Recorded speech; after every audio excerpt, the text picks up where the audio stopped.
Hello बच्चों, क्या हाल चाल। तो आज हम लेके आए हैं विद्युत आवेश तथा क्षेत्र का लेक्चर नंबर 7 और आज का हमारा टॉपिक है बल आघूर्ण। तो हेडिंग डाल लो बच्चों, बल आघूर्ण। बल आघूर्ण, इसको इंग्लिश में टॉर्क बोलते हैं, टॉर्क, या फिर इसी को रोटेशनल फोर्स भी बोलते हैं, रोटेशनल फोर्स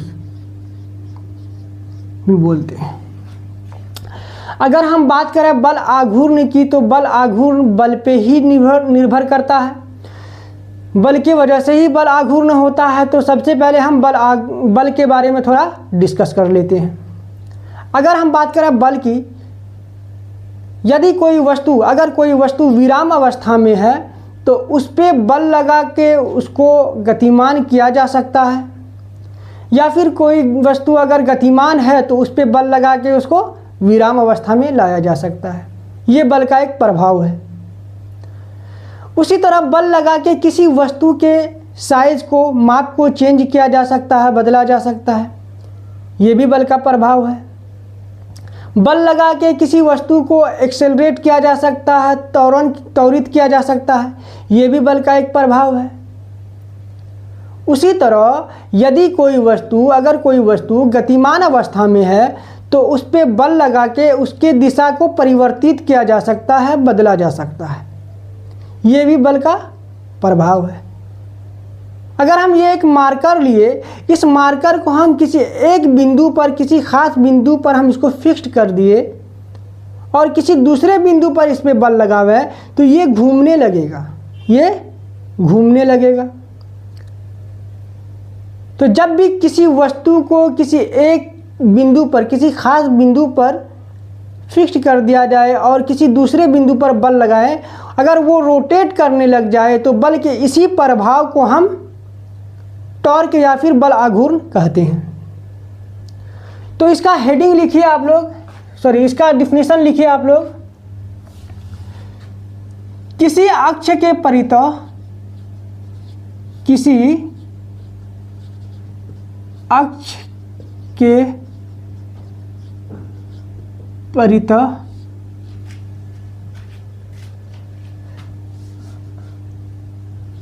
बल के, किसी अक्ष के परितः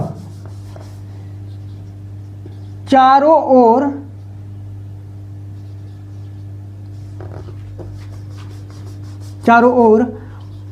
बल के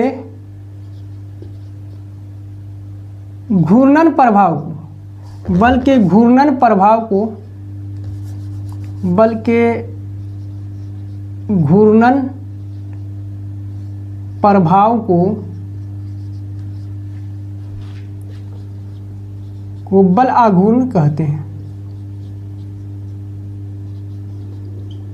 बल आघूर्ण कहते हैं।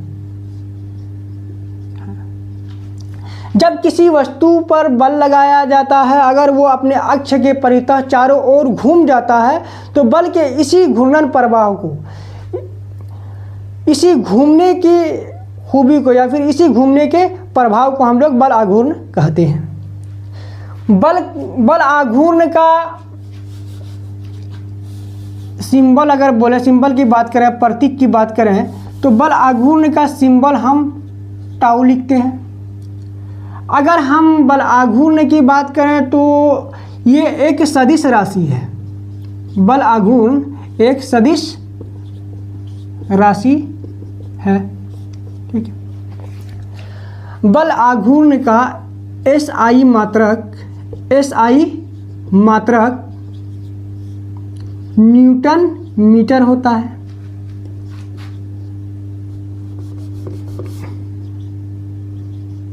न्यूटन मीटर होता है, ठीक। अगर हम बात करें इसके फॉर्मूले की, तो इसका फॉर्मूला होता है PE sin थीटा, और इसका वेक्टर फॉर्म या फिर सदिश रूप होता है P क्रॉस E। इसको पहले आप लोग नोट करना। ये तो हुआ बल आघूर्ण के बारे में बेसिक बात है। इसके बाद इस जानेंगे कि ये बल आघूर्ण का फॉर्मूला कहाँ से आया, इसका डेरिवेशन करेंगे। ठीक है, तो पहले इसको नोट कर ले आप लोग।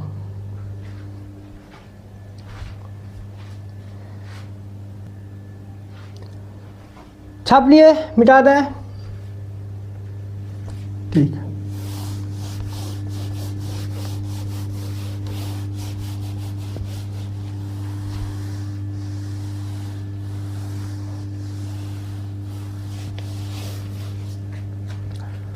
अब अगला हेडिंग डाल लीजिए, समान विद्युत क्षेत्र में, समान विद्युत क्षेत्र में रखे विद्युत द्विध्रुव पर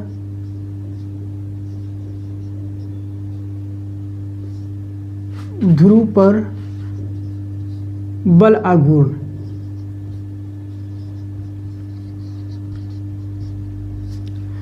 समान विद्युत क्षेत्र में रखे विद्युत द्विध्रुव पर बल आघूर्ण। इसका इंग्लिश में भी इसका टर्मिनोलॉजी लिख लीजिए।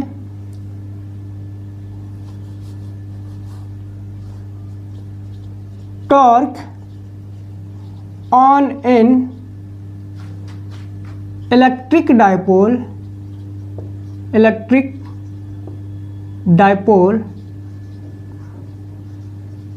प्लेस्ड इन a uniform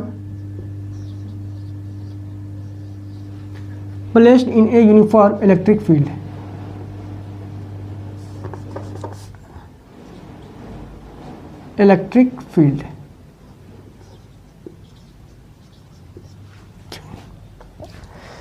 यहाँ पे हमने लिया एक समान विद्युत क्षेत्र, ऐसे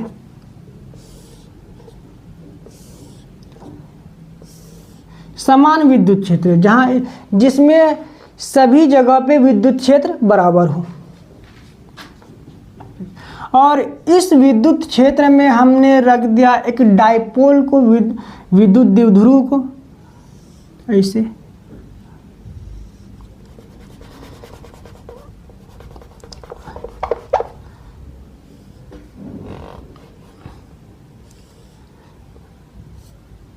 इसमें हमने रखा एक विद्युत द्विध्रुव, ऐसे। यहाँ पे रख दिया हमने प्लस क्यू चार्ज, यहाँ पे रख दिया माइनस क्यू चार्ज, और इस द्विध्रुव का हम सेंटर O मान लिए।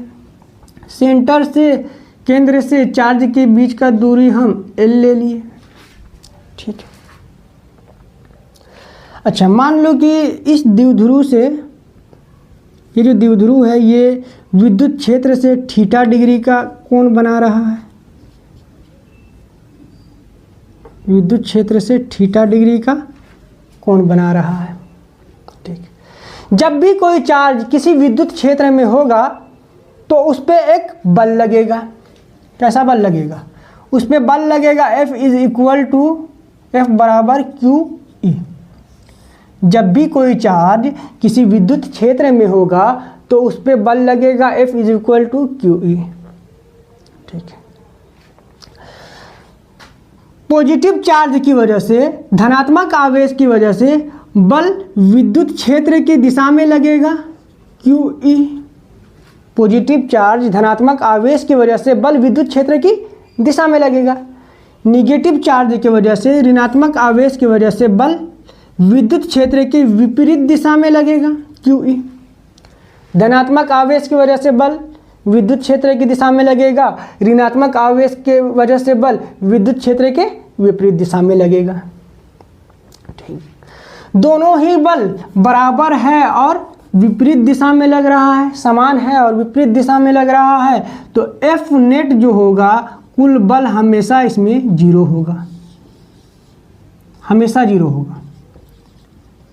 हमेशा किस केस में? जब यूनिफॉर्म इलेक्ट्रिक फील्ड हो, जब समान विद्युत क्षेत्र हो तब। और समान के लिए नहीं कर सकते हैं, जब समान विद्युत क्षेत्र हो तब उस पे नेट बल कुल बल जो होगा वो 0 होगा।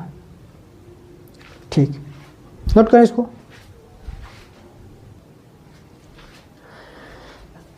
ठीक है, दोनों ही समान है और विपरीत दिशा में लग रहा है तो F नेट 0 होगा, कुल बल 0 होगा। अच्छा जरा ये देखो, ये जो बल है समान बल है और विपरीत दिशा में है, लेकिन दोनों सेम लाइन पे नहीं लग रहा है, दोनों समान रेखा पे नहीं लग रहा है, दोनों का रेखा अलग अलग है। समान रेखा होता तो ऐसे होता, लेकिन ये ऐसे लग रहा है। जब कभी भी ये कंडीशन हो कि दो समान बल विपरीत दिशा में लग रहा हो, जिसकी रेखाएं भी अलग अलग हो, तो इस केस में क्या होगा कि ये घूम जाएगा, घूर्णन करने लगेगा। अगर इधर से बल लगा के खींचा जाए और इधर से भी बल लगा के खींचा जाए तो ये घूम जाएगा। लिख लो इसको भी। यदि दो समान और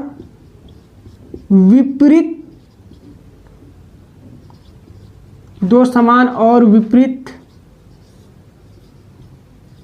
बल अलग अलग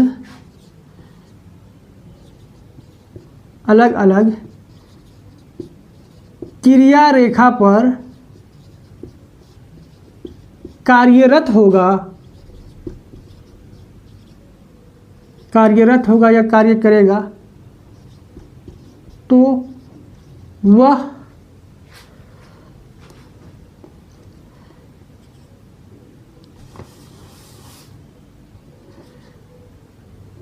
अपने द्रव्यमान के या फिर इसको अक्ष के भी बोल सकते हैं, अक्ष के परितः घूर्णन करेगा। घूर्णन अर्थात घूम जाएगा, घूमने लगेगा। जब दो समान बल विपरीत दिशा में लगे और दोनों का लाइन ऑफ एक्शन दोनों सेम लाइन पर न हो, सेम रेखा पर न हो, तो वो बल तो वो घूमने लगेगा, घूर्णन करने लगेगा। तो बल के इसी घूर्णन प्रभाव को ही हम टॉर्क कहते हैं या फिर बल आघूर्ण कहते हैं। तो अगर हम बात करें टॉर्क की, बल आघूर्ण की, तो बल आघूर्ण बराबर होता है, ऐसे लिख लेते हैं, बल आघूर्ण बराबर होता है बल इंटू लंबवत दूरी, परपेंडिकुलर डिस्टेंस। ये लंबवत दूरी क्या है, परपेंडिकुलर डिस्टेंस क्या है?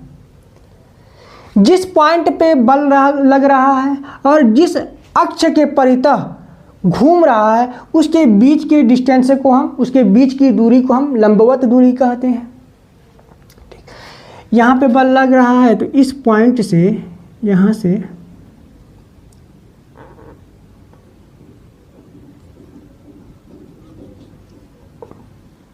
ये जो डिस्टेंस होगा ये वाला, यही हमारा लंबवत दूरी है। ठीक, अगर ये थीटा डिग्री का कोण बना रहा है तो ये भी थीटा डिग्री का कोण बनाएगा। उसी तरह यहाँ पे दो टॉर्क काम करेगा, एक इधर से ऐसे, एक इधर से ऐसे। इसको हमने बोल दिया टाउ 1 और इसको हमने बोल दिया टाउ 2, टॉर्क 2। ठीक, जब ये इधर खींचेगा तो ये ऐसे घूमने लगेगा घड़ी की दिशा में।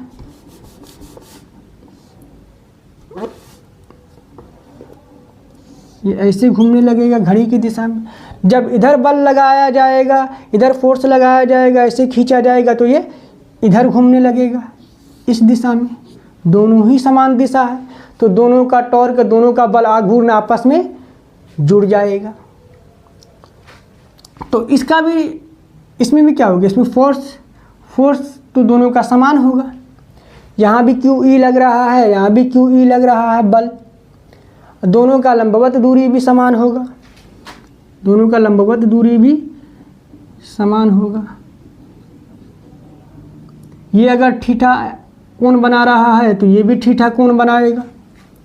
ठीक, अच्छा ये बताओ बच्चों, इसका दो कंपोनेंट होगा, ये जो एल है इसका दो कंपोनेंट होगा, एक होगा एल कॉस थीटा, थीटा वाले साइड का कंपोनेंट होता है एल कॉस थीटा, और लंब का कंपोनेंट होगा एल साइन थीटा। तो हमको क्या चाहिए, एल साइन थीटा चाहिए, क्योंकि हमको लंब दूरी चाहिए, लंबवत दूरी चाहिए, तो क्या होगा एल साइन थीटा, ये भी एल साइन थीटा होगा, इसका भी दो कंपोनेंट होगा, इधर एल कॉस थीटा, इधर L sine theta, L sine theta. तो टाउ 1 बराबर क्या निकल के आया, टाउ 1 बराबर क्या निकल के आया, क्यू ई। ये बताओ बल बराबर क्या है, क्यू ई है, क्यू ई लिख दिए। लंबवत दूरी परपेंडिकुलर डिस्टेंस क्या है, L sine theta, L sine theta. इसमें भी वही होगा, टाउ 2 बराबर होगा Q E L sine theta. यहाँ इसका लंब दूरी क्या है, एल साइन थीटा है, तो यहाँ भी एल साइन थीटा होगा। ठीक है, तो नेट बल आघूर्ण क्या होगा, कुल बल आघूर्ण बराबर होगा बल आघूर्ण 1 प्लस बल आघूर्ण 2। तो दोनों को आपस में जोड़ देंगे, तो इसका वैल्यू यहाँ पे पुट कर दो।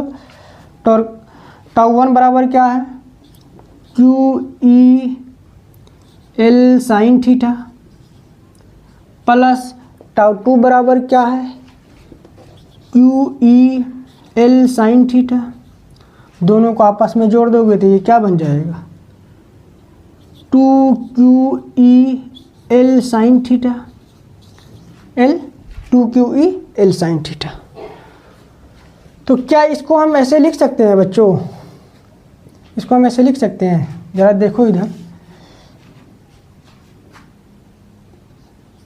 P बराबर क्या होता है, Q इंटू 2L होता है, P बराबर Q इंटू 2L होता है। तो क्या हम इसको ऐसे लिख सकते हैं, Q into 2L into E sine theta. इसको अरेंज करके हम लिख दिए। तो Q इंटू 2L की जगह पे हम P लिख सकते हैं, पी ई साइन थीटा, तो टॉर्क का नेट टॉर्क बराबर क्या आया, नेट बल आघूर्ण कुल बल आघूर्ण बराबर निकल के आया पी ई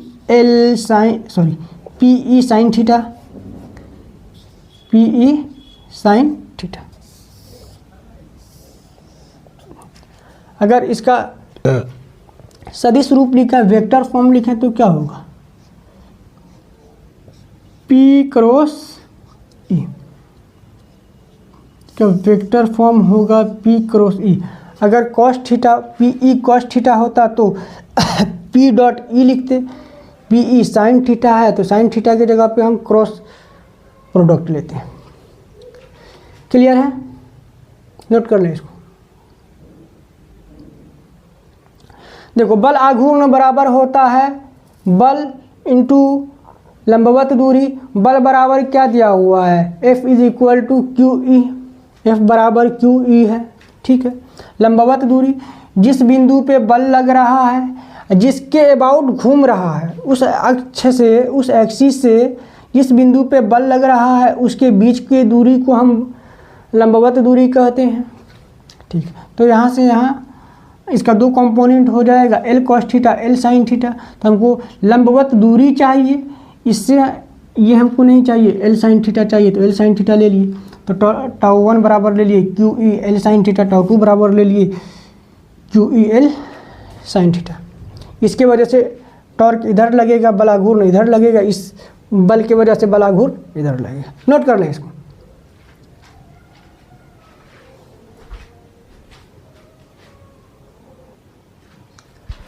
छाप लिए, मिटा दें।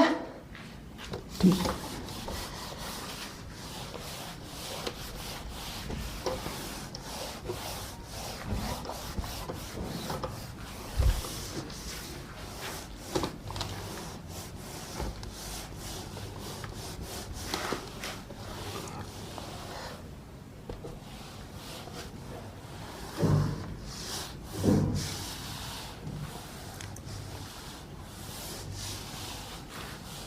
अब हमारा सवाल है आपसे कि ये बताओ जरा कि बल आघूर्ण अधिकतम कब होगा।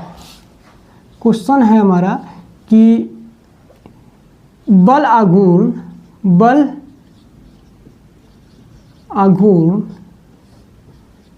अधिकतम कब होगा, कब होगा बताओ जरा। बल आघूर्ण अधिकतम कब होगा।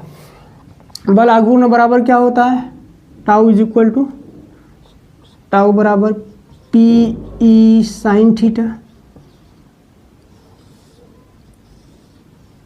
तो बल आघूर्ण हमें अधिकतम चाहिए, टाउ का मान हमें मैक्सिमम चाहिए, अधिकतम चाहिए।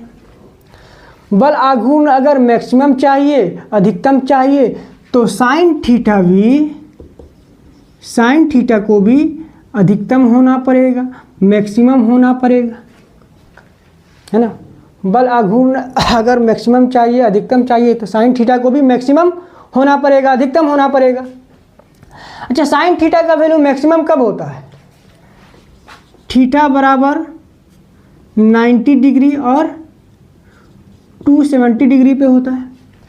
थीटा बराबर 90 डिग्री और 270 डिग्री पे होता है। ठीक, तो फिर से हम यहाँ पे लिए एक समान विद्युत क्षेत्र, ऐसे और इस समान विद्युत क्षेत्र में हमने रखा एक विद्युत द्विध्रुव को, इसके लंबवत हमने एक विद्युत द्विध्रुव को रख दिया। इधर रखा हमने माइनस क्यू चार्ज, इधर रखा प्लस क्यू चार्ज, तो 90 डिग्री का कोण बना रहा है।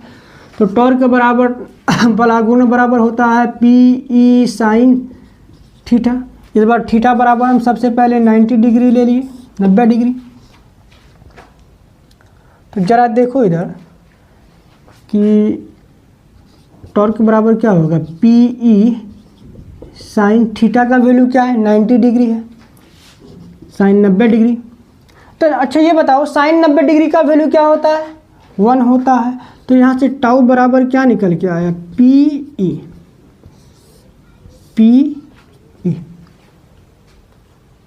और अगर 270 डिग्री की बात करें, थीटा बराबर 270 डिग्री की बात करें, तो इसमें भी हम ले लिए एक समान विद्युत क्षेत्र ऐसे।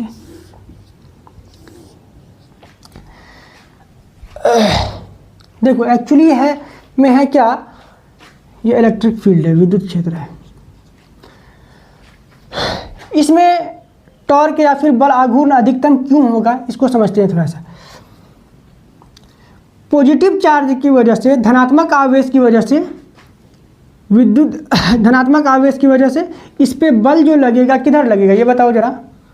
अरे भैया विद्युत क्षेत्र की दिशा में लगेगा QE। ऋणात्मक की वजह से अपोजिट डायरेक्शन में लगेगा, विद्युत क्षेत्र की विपरीत दिशा में बल लगेगा QE। ये इसको इधर खींचेगा, ये इधर खींचेगा, तो ये घूमने नहीं लगेगा, ये घूमने लग जाएगा। तो इस कंडीशन में टॉर्क या बल आघूर्ण अधिकतम होगा। और इस केस में देखते हैं, यहाँ फिर से हमने रख दिया यहाँ पे एक विद्युत द्विध्रुव। इस बार इसका डायरेक्शन हम चेंज कर लिए, माइनस क्यू चार्ज हमने इधर रखा, इस बार प्लस क्यू चार्ज हमने इधर रखा। माइनस क्यू चार्ज इधर रखा, प्लस क्यू चार्ज इधर रखा। द्विध्रुव का डायरेक्शन किधर होता है, निगेटिव चार्ज से ऋणात्मक आवेश से धनात्मक आवेश की तरफ, यहाँ भी ऋणात्मक आवेश से धनात्मक आवेश की तरफ है।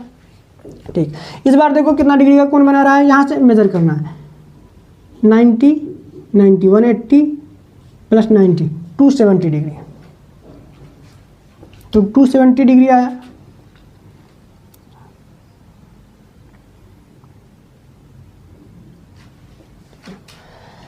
इसमें पहले बात करें इसकी, तो निगेटिव चार्ज की वजह से बल इसमें अपोजिट दिशा में लगेगा, विद्युत क्षेत्र के अपोजिट दिशा में लगेगा, विपरीत दिशा में लगेगा। धनात्मक आवेश की वजह से बल विद्युत क्षेत्र की दिशा में लगेगा QE। ये फिर इधर खींचेगा, ये इधर खींचेगा, तो इसमें भी टॉर्क मैक्सिमम होगा। चलिए नोट कर ले। इसके बाद हम जानेंगे कि बल आघूर्ण न्यूनतम मिनिमम कब होता है। नोट करें पहले इसको।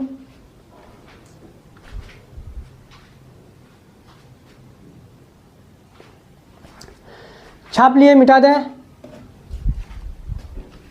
ठीक है, दोनों में बल आघूर्ण अधिकतम होगा। एक चीज़ और लिख लो इसमें, क्या, बल आघूर्ण, बल आघूर्ण अधिकतम तब होगा, अधिकतम बल आघूर्ण अधिकतम होगा यदि विद्युत द्विध्रुव, एक मिनट, हाँ तो बच्चों जब बल आघूर्ण अधिकतम चाहिए तो विद्युत द्विध्रुव और विद्युत द्विध्रुव और इलेक्ट्रिक फील्ड या फिर विद्युत क्षेत्र नीचे लिख देते, एक दूसरे के लंबवत होना चाहिए, लंबवत होना चाहिए। यदि बल आघूर्ण अधिकतम चाहिए, अधिकतम यानी मैक्सिमम चाहिए, तो विद्युत द्विध्रुव या फिर डायपोल मोमेंट और विद्युत क्षेत्र एक दूसरे के लंबवत होना चाहिए, परपेंडिकुलर होना चाहिए, जैसे इसमें है और इस केस में है। ठीक है, नोट कर लें इसको, छाप लिए, मिटा दें।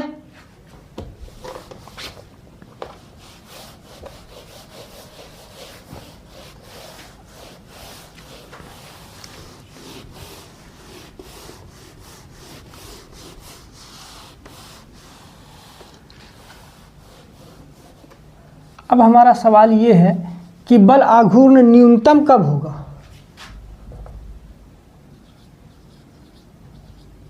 न्यूनतम कब होगा, मिनिमम कब होगा।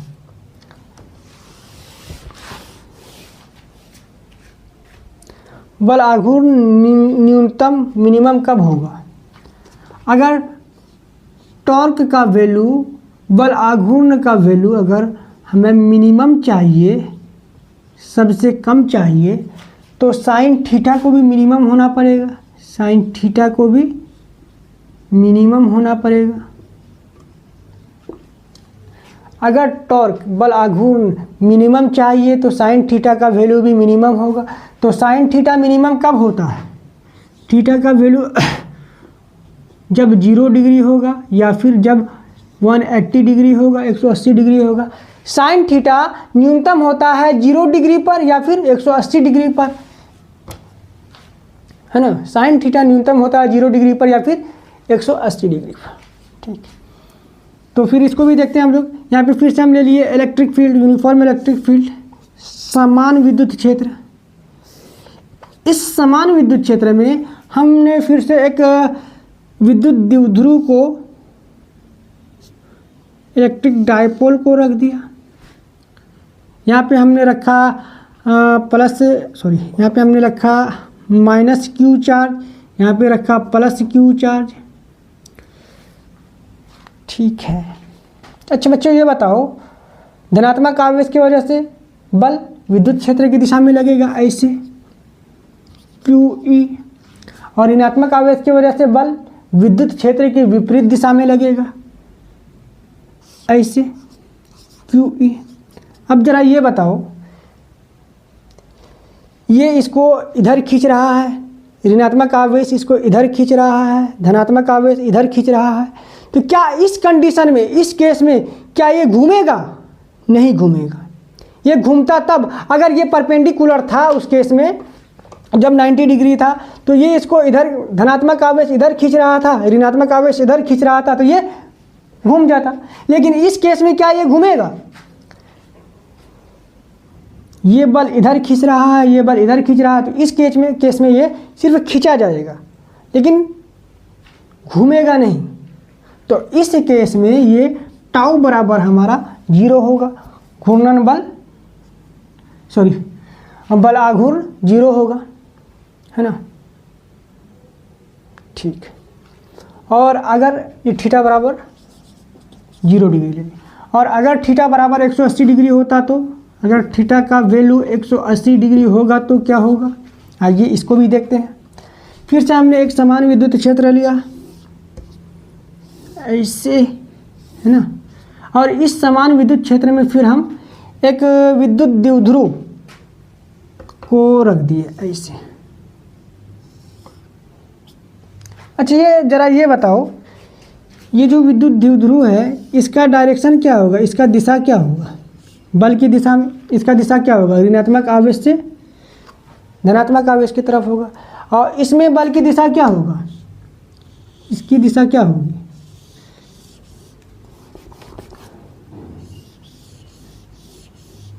यहाँ रखा हमने माइनस क्यू चार्ज, यहाँ पे रखा हमने प्लस क्यू चार्ज। तो विद्युत द्विध्रुव की दिशा ऋणात्मक आवेश से धनात्मक आवेश की ओर होती है। ठीक है, अब इस विद्युत द्विध्रुव को हमने रख दिया किसी विद्युत क्षेत्र में, समान विद्युत क्षेत्र में। यहाँ पे लिए हम प्लस क्यू चार्ज, यहाँ पे लिए माइनस क्यू चार्ज। तो धनात्मक आवेश की वजह से, प्लस क्यू चार्ज की वजह से इस पे फोर्स लगेगा, बल लगेगा विद्युत क्षेत्र की दिशा में ऐसे, और ऋणात्मक आवेश की वजह से इस पे बल लगेगा विद्युत क्षेत्र की विपरीत दिशा में ऐसे। इस केस में क्या था कि दोनों एक दूसरे को खींच रहा था, इस केस में क्या है, दोनों एक दूसरे को दबा रहा है, न तो इस केस में घूम रहा है और न ही इस कंडीशन में घूम रहा है। तो यहाँ पर भी नेट टॉर्क, कुल बल आघूर्ण 0 हो जाएगा। तो ये दो केस है जिसमें बल आघूर्ण न्यूनतम या फिर 0 होता है, 0 डिग्री पे और 180 डिग्री पे। और अधिकतम कब होगा, 90 डिग्री और 270 डिग्री। जब थीटा का मान 90 डिग्री हो या फिर 270 डिग्री हो तो बल आघूर्ण अधिकतम होगा। जब थीटा का मान 0 डिग्री हो या फिर 180 डिग्री हो, 180 डिग्री हो तो बल आघूर्ण 0 होगा या फिर मिनिमम होगा। क्लियर है। तो यहीं पे समाप्त करते हैं आज हम लोग अपने लेक्चर को।